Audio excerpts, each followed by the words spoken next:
So this is part of our series for the love of God, a study of Harambam's book of Ahava, Maimonides' book of devotion.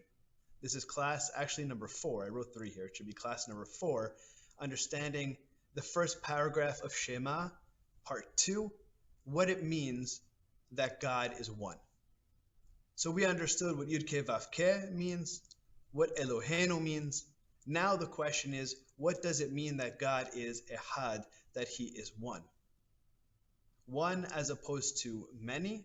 One in which way? This really gets to the core of what we mean when we say that we are monotheistic, that we believe in a singular God. Are we really similar to other religions in the way that we believe in a singular God? Or is the very manner in which we think and conceptualize God and view our God in itself completely different? And it's not just in the fact of one versus many, but rather in what we mean by God being one. So let's dive right into Harambam. Source number 2. So this is going to Hilchot Yisodei HaTorah, which is again in his first book, which helps us understand what he means in his second book in describing the very foundational ideas of the first pasuk of Shema. And so here he writes, Eloha ze ehadhu, this God, which we had described in our previous class, Yud-Ke Vav-Ke, the Tetragrammaton, that we said is the absolute necessity of existence, that is the creator of all existence, and that all of existence relies on. Eloha ze, this God, ehadhu, he is one. Ve'eno shenaim. So firstly, Harambam tells us one, but not two. Okay, so numerical. Ve'lo yater al shenaim, and not more than two. El ehad, but now he changes it. So he starts off talking about God being one as per the quantity, and then he talks about one as per the quality. El ehad she'en ki yehudo ehad min ahadim hanimsa'im ba'olam. He is one in such a way as per the quality that he is not one like anything else in this world is actually one. So it's not that he's one only in quantity, but also in quality. And Harambam explains a little further. Gives 2 examples. 2, actually I would say categories of ways that he is one, but not one as anything else in this world would be one. Lo ehad kemin shehu kolel ahadim harbe. Not one like a general category, like for example, a taxonomy. Not one as we would say there's a category of mammals and God is one as per mammals. Or if I would get even more specific, not even one, and if we would say felines. Not even one if we would say tigers. Not even one if we would say that we would utilize DNA regeneration and recreate a white saber-toothed tiger, and it's the only white saber-toothed tiger in the world. And that's one. That's not what we mean by God. Because there are other ones like this white saber-toothed tiger that we brought back, and the fact that they also have 4 legs. They also have lungs and a heart, and there's a mammal. But when we say God is one, there is nothing that is comparable to him that is also within the same category, in the same genus that he is.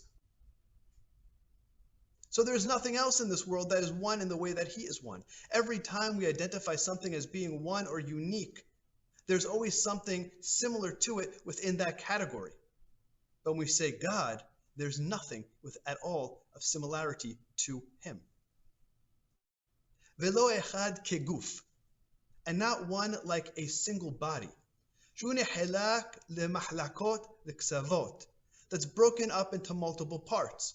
I could say that I have one car, but your car has many parts, right? You have 4 wheels, hopefully, right? Or you could have an 18-wheeler, right? But those are separate parts of that one singular vehicle. When we talk about God, he is not broken up into parts. So when I say that God is one, he is not one like anything else is one on this earth. Because everything that is one here can be broken down into sub parts. Even if you're going to say a singular mineral substance of pure absolute gold could still be broken up into subparts, especially now we understand molecules and atoms. But there is no substance to God. As we said in understanding Yud Ke Vav Ke, he is the creator of the material world, but he has zero relationship with the material world besides for the fact that he is sustaining it. But in relationship to it of likeness, he has none. And he doesn't exist within space, which is the matter, and thereby in time, because space and time are interconnected, as time is defined by the change within motion in matter in the physical world. God's not in the physical world. As Rabbi Esra Labatan, Alav Shalom Zecher Sadiq L'Bracha, would say all the time, the song God is here, God is there, God is everywhere is not one that he thinks that Harambam would have liked. It's by saying that God is physically here, you put him in place. You've made him matter. And once you've done that and put him within the physical world, then he's not a had anymore. Because all matter could be broken up into parts. And all matter has something that's similar to it in some way. Everything's composed of molecules. Then God's not a had and unique anymore. So when we say God is here, God is there, and God is everywhere, what we mean is that his presence, not him himself, but his expression in the way that he relates to us, but not he himself. Because God is the creator and the sustainer of this world, but he is not made up of anything that this world is made up of. He is completely unique and separate from it. And then Harambam continues with reiterating this point. Ela Yehud she'en Yehud aher kimoto ba'ulam. He is this oneness, this uniqueness, for which there is nothing in this world, in the material world, that is like him in any way. Vidyat davar zeh. Now, vidyat davar zeh is not just knowing this. It's spending a lot of time investigating and studying and really developing evidence for this understanding that God is not physical. God cannot be broken up into parts. God is not like anything on this earth. And through, as Harambam would identify, and Rabbi Faor has nicely articulated, apotheosis or negative knowledge, and proving to yourself that God cannot be this table. God cannot be this tree. God cannot be with this likeness. You come closer to your understanding of God, and you develop your yiddi'ah, your knowledge. So this knowledge that one develops with a lot of work, vidyat davar zeh mitzvat aseh. It's a biblical commandment to work on this understanding, philosophical understanding which emerges from study of Torah, practice of the mitzvot, and also the studying of sciences, mathematics, that God is unique and not part of this physical world, the sustainer of it, but not it himself. Amazing that that is a biblical commandment. Now, I want to look at this more within the Moreh Nevuchim. And here he gets a little bit more detailed. Firstly, he identifies that God's existence is not like the existence of anything here. I heard a story about a rabbi, and I'm not going to say his name because I don't know that it's true, and I'm not sure how you'll take the story. But I at least thought that it's a fun, anecdotal story. There's a story about a rabbi who was in the Beit Midrash, in the study hall with his group of students, and he wanted to cause some trouble. So he said very loudly, so that the other rabbis would hear, and that he would stir some trouble in the study hall, in the Beit Midrash. He said, God does not exist. Later that day, a few rabbis came up to him and started challenging him. Said, how dare you teach your students that God does not exist? And they started speaking to him very harshly, To which this rabbi responded, "Do you actually believe that God exists?" The rabbis were dumbfounded. Here's one of the rabbis of the Beit Midrash of the study hall, their colleague, who was articulating to them in challenge that their understanding that God exists may be faulty. He said, "Let me explain. When we say that something exists, existence means that it's here in the material world. Do you believe that God is physical and existing like everything else in this universe is existing? That there are attributes to him? That God has form and substance? Is that what you believe? Because if you say that God exists and you don't define what you mean by his existence and how his existence is different than our existence, then you're not talking about the same God that I'm talking about. Because my God's existence is not like the existence of anything else in this universe. He is the cause and sustainer of all existence, but he's not matter or physical form himself." And so this is pointing to what Harambam has here in the Moreh Nevuchim, the first section, 57th chapter. God exists without possessing the attribute of existence. In other words, he doesn't exist like anything else in this universe exists, because he has no matter, form, or likeness. Now let's talk about God as being one. In the same way as number is not the substance of the things numbered, right? So if I have one cup, my saying that there's one of the cup does not tell you much about the actual qualities of the cup. If I say there are two cups, I again don't learn anything about the cups themselves, but rather that I have two of whatever it is that I'm describing as a cup. So by defining it as one or as two doesn't tell me anything more about the object or the thing itself. The same way that when I say God is one, or that God is unique, or that there's unity, which is singularity of God, that doesn't really tell me more about God. It's just in contrast to saying that there are many when I speak about God.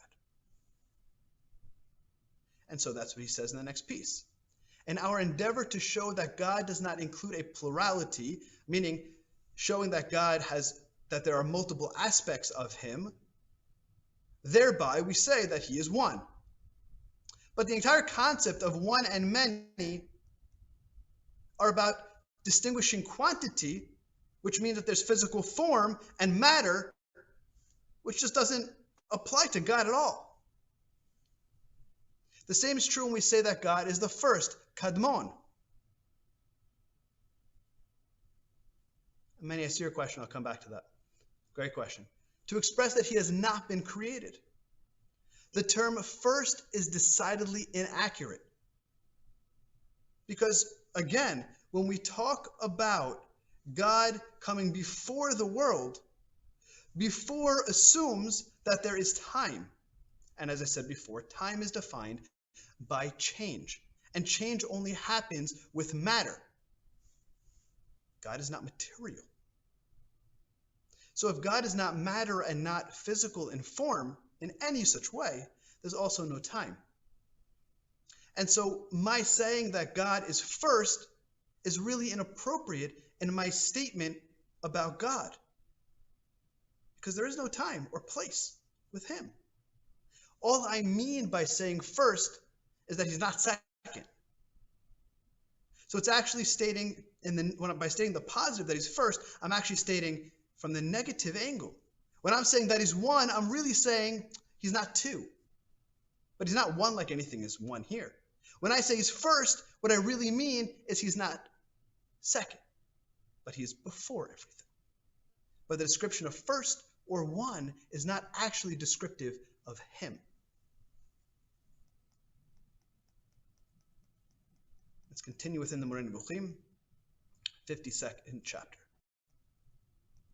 In reality, there is no analogy at all between him, meaning God, and any of his creatures, since an absolute analogy can only apply necessarily between two items belonging in the immediate species. Right? And this we've already described before. This is now re-emphasizing what we said in the beginning of our class. When belonging only to the same genus, however, there could be no analogy, Therefore, it cannot be said, as a great example, that this red is darker or lighter than this green. Can you say that a red is darker than a green? Even though red and green are both within the same category of color, and we know God is not in the category of anything that we know, but even more so within a category of color,